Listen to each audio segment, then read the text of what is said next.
Sustainable development के लिए quality infrastructure का निर्माण एक ऐसा रास्ता है जो अनेक आर्थिक गतिविधियों को जन्म देता है, बहुत बड़े पैमाने पर रोजगार का निर्माण करता है।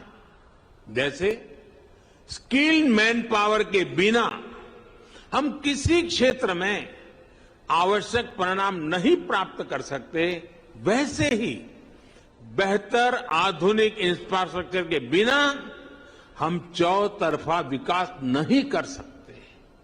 साथियों, राजनीतिक इच्छा शक्ति की कमी के साथ ही देश के इंफ्रास्ट्रक्चर डेवलपमेंट को सबसे ज्यादा नुकसान पहुंचाया सरकारी विभागों के बीच आपसी तालमेल की कमी ने, आपसी खींचतान ने। राज्यों में भी हमने राज्य सरकारों और स्थानीय निकायों के बीच इस विषय पर तनाव होते देखा है। इस वजह से जो प्रोजेक्ट देश की इकोनॉमिक ग्रोथ को बढ़ाने में मददगार होने चाहिए थे, वही प्रोजेक्ट देश के विकास के सामने एक दीवार बन जाते हैं।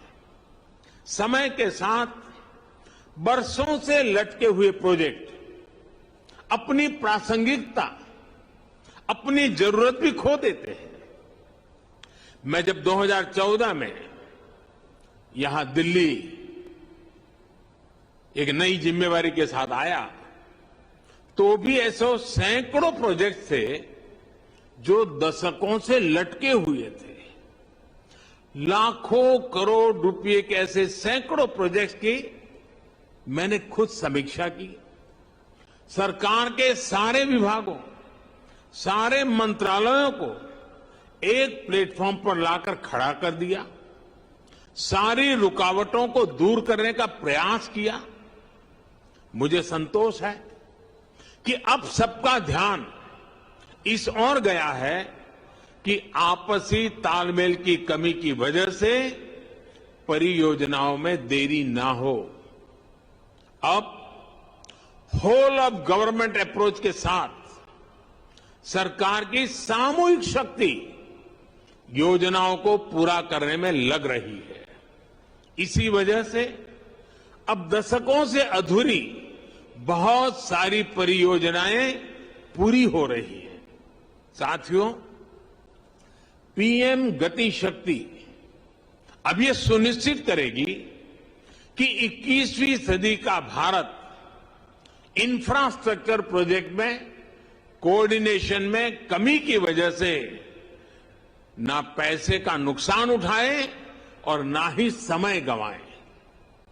पीएम गति शक्ति नेशनल मास्टर प्लान के तहत रोड से लेकर रेलवे तक, एविएशन से लेकर के एग्रीकल्चर तक विभिन्न मंत्रालयों को, विभागों को इससे जोड़ा जा रहा है।